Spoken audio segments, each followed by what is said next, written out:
اللہ کے نام پہ بے دھڑک لگائیں. اقیم الصلاۃ وآتوا الزکاۃ، اقیم الصلاۃ وآتوا الزکاۃ 67 دفعہ یہ حکم چلا ہے، اور ہر دفعہ زکوٰۃ کے ساتھ. نماز نماز زکوٰۃ زکوٰۃ نماز نماز زکوٰۃ زکوٰۃ نماز. نماز پڑھنے والے زیادہ ہیں نسبتاً زکوٰۃ دینے والوں سے، زکوٰۃ دینے والے تھوڑے ہیں، پیسہ جاتے ہوئے جان جاتی ہے. ہمیں نہ دو، اپنے غریب رشتہ داروں کو تلاش کر کے دیں، اپنے غریب رشتہ داروں کو، اپنے غریب پڑوسیوں کو. آج جو صحیح دیانتدار تنخواہ دار ہے وہ بھی مستحق زکوٰۃ ہے اگر وہ دیانتدار ہے تو. اگر رشوت نہیں لیتا تو آج کا ایس پی بھی مستحق زکوٰۃ ہے. میرا ایک دوست ایس پی کہنے لگا میں زکوٰۃ کا مستحق ہوں، حالانکہ میں ملتان کا ایس پی ہوں، کہ 15 دن میرے گھر میں کبھی سالن پکتا ہے کبھی نہیں پکتا. اپنے اوپر صرف خرچ کرنا. بچے کو کھلونے کی خواہش تھی، 1000 روپے کے کھلونے لے کے دے دیے. کیا ظلم ہے یہ؟ 1000 روپے کے کھلونے بچے کو لے کے دے دیے. کہ اللہ نہیں پوچھے گا کہ اس 1000 سے کسی غریب کے گھر کا دیا جل سکتا تھا اور کسی کے غریب کا ایک ہفتہ گزر سکتا تھا، تیرے کسی مسکین رشتہ دار کے گھر میں بھی کچھ سالن پک سکتا تھا.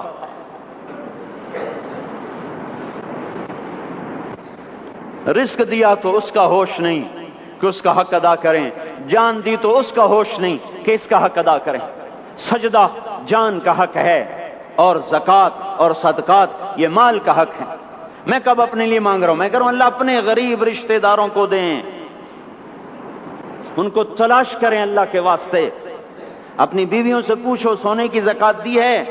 دے، ورنہ تو خود پکڑی جائے گی، تیرا زیور تیرے لیے گنجا سانپ بن کے تیری زبان کو ڈسے گا. ان کا میں نے تو بچیوں کے لیے سنبھال کے رکھا ہے. اس کی زکوٰۃ دو پھر ٹھیک ہے، ورنہ اسم کو توڑ کے اس کی زکوٰۃ دو، نہیں تو یہ مال پکڑوا دے گا قیامت کے دن. نماز نہیں چھڑا سکتی اگر زکوٰۃ نہیں دی، اور زکوٰۃ نہیں چھڑا سکتی اگر نماز نہیں پڑھی. مسجد بنا دی 50 لاکھ میں، اگر خود نمازی نہیں تو یہ مسجد بنانا اسے جہنم سے نہیں بچا سکتا. میرے بھائیوں، اپنی جان کا بھی صحیح استعمال کریں اور اپنے مال کا بھی صحیح استعمال کریں. ہم ایسے اندھے نہیں ہیں کہ جو بچے نے چاہا لا کے دے دیا، جو بیگم نے مانگا اٹھا کے دے دیا. نہیں نہیں، ہم پہلے دیکھیں گے. اپنے اوپر حضرت عثمان رضی اللہ عنہ کے پاس ایک سائل ہے، حضور سے مانگنے آیا. آپ نے کہا عثمان کے پاس چلے جاؤ. عثمان سے مانگنے گئے تو آگے بیوی پہ لڑ رہے. کس بات پہ؟ یوں کہہ رہے، وہ باہر چھوٹے چھوٹے گھر ہوتے تھے تو باہر آواز آ رہی. بیوی کو کہہ رہے اللہ کے بندی، رات تو نے چراغ میں بتی موٹی ڈال دی.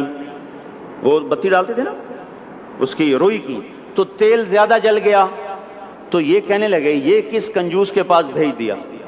جو بیوی پہ لڑ رہا ہو کہ تو نے بتی موٹی ڈالی ہے تو یہ مجھے کیا دے؟ تو یہ دمڑی بھی نہیں دے گا. جب ان کو باہر بلایا اور خیرات مانگی کہ وہاں سے آیا ہوں، تو انہوں نے اندر گیا اور ایک تھیلی اٹھائی. نہ پوچھا کہ کتنے چاہیے، نہ پوچھا کہ کون، 3000 درہم اٹھا کے دے دیے. وہ حیران ہو کے کہنے لگا یار ایک بات تو بتاؤ. کہا کیا؟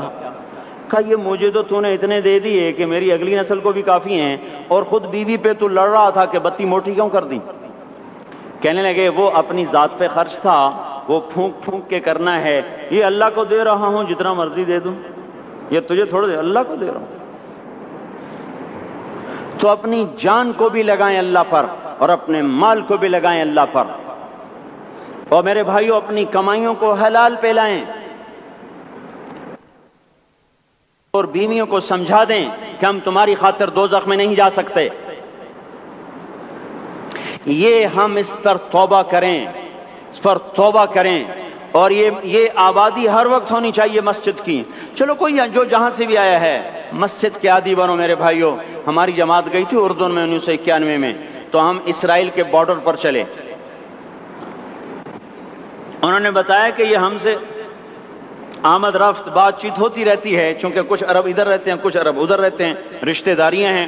تو کہا یہ یہودی ہم سے پوچھتے ہیں تمہاری فجر میں نمازی کتنے ہوتے ہیں اور تمہارے جمعے میں نمازی کتنے ہوتے ہیں. ہم نے پوچھا یہ تحقیق کیوں کرتے ہو؟ ان کا ہماری کتابوں میں یہ ہے کہ جب فجر کی نماز کے نمازی اور جمعے کی نماز کے نمازیوں کی تعداد برابر ہو جائے گی تو یہودی دنیا سے مٹ جائیں گے۔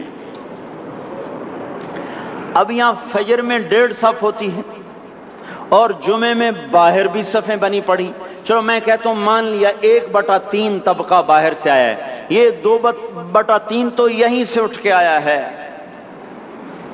یہ کیوں نہیں ہر نماز میں آتا؟ میرے بھائیوں اپنے حال پہ رحم کریں، اللہ کے واسطے میری پکار کو سنیں۔ میں آپ کو کوئی فلسفہ نہیں سمجھا رہا، میرا روزانہ ہر جمعہ جب آتا ہوں میں یہی مضمون بیان کرتا ہوں، میں روزانہ آپ کو نیا بیان سنا سکتا ہوں۔ 360 دن ہیں، میں اللہ کے فضل سے آپ کو روزانہ نیا 360 دن میں آپ کو 360 نئے بیان سنا سکتا ہوں۔ میں یہاں بیان کرنے نہیں بیٹھتا، اپنا دکھڑا میں روتا ہوں کہ پوری گلستان کالونی جہنم کی طرف جائے اور میں ان کا پڑوسی ہوں اور میں انہیں جہنم میں جاتا دیکھوں اور میری ہائے نہ نکلے تو میں ڈوب کے مر جاؤں۔ جلتا کتا ہم نہیں دیکھ سکتے اور اس ہماری آنسو نکل پڑیں، چوہے کو ہم جلتا نہیں دیکھ سکتے اور میں اتنی شکلوں کو جہنم میں جاتا دیکھوں۔ جس نے فجر آج نہیں پڑھی اس نے پر جہنم کو واجب کر لیا، جو اب آئندہ اثر نہیں پڑے گا اس پر جہنم واجب ہو گئی، پھر میں کیا مضمون بیان کروں، کیا فلسفے بیان کروں؟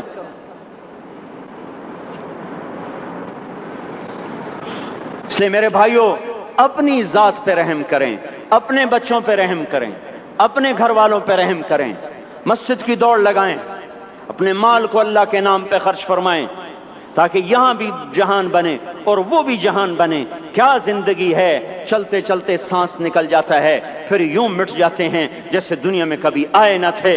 پوتے پوچھتے ہیں ابا دادا کی قبر کہاں ہے؟ ابا کہتے ہیں بیٹا یہیں کہیں مل گئی، پتہ نہیں کہاں ہے۔ ارے آج تو اگلی نسل دادے کی قبر نہیں دیکھ سکتی، ہم اس دنیا کی خاطر اللہ کے باغی ہو جائیں۔